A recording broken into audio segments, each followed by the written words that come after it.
Day 1 स्टार्टिङमै new chapter.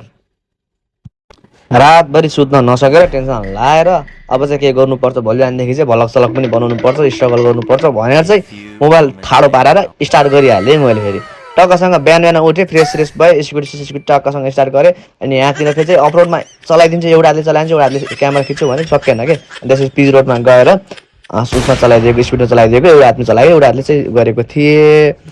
अनि टक्कसँग पसलमा पुगिदिएँ। पसलमा पुगेर चाहिँ पसल सटर खोलेर टक्कसँग यसो हेरेँ के छ कसो छ। अनि टक्कसँग डमी समी टक्क बाहिर निकालेर डमीलाई टक्क बाहिर ल्याएर राखियो। बाहिर राखेपछि टक्क अब सबै क्लिन हान्नु पऱ्यो, फेरि चिटिक्क पार्नु पऱ्यो पसल त।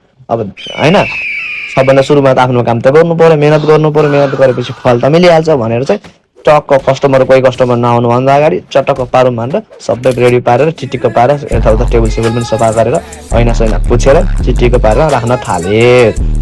त्यही राख्दै थिएँ कि चोइती ढ्याक्क बिचमा आउँछ। त्यसलाई झ्याम्मै हान्दिन मन लाग्थ्यो, तर के गर्ने होइन। त्यसपछि फेरि क्यापस्यापमा अब यताउता सफा गर्नु पऱ्यो होइन। त्यसपछि मेरो प्रिन्टिङको मेसिन पनि, जुन यो त मेरो इम्पोर्टेन्ट चिज हो, यसलाई पनि मेसिनमा पनि गर्नु पऱ्यो भनेर चाहिँ मैले सफा गर्न थालेँ। मेसिन सेसिन सफा गरेँ, टक्कसँग यताउता गरेँ।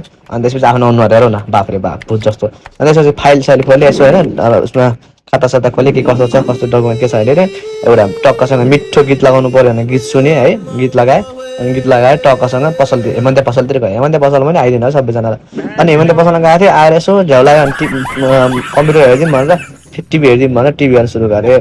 कस्टमर आएको थियो, कस्टमरको भिडियो त पाएन, तर केही छैन, यति पनि भिडियो हालिदिन्छु, हेरिदिएको धन्यवाद। तपाईँलाई के लाग्छ अब भ्लग ल्याऊँ कि नल्याऊँ? तपाईँलाई ल्याउनु भने चाहिँ म ल्याउँछु है।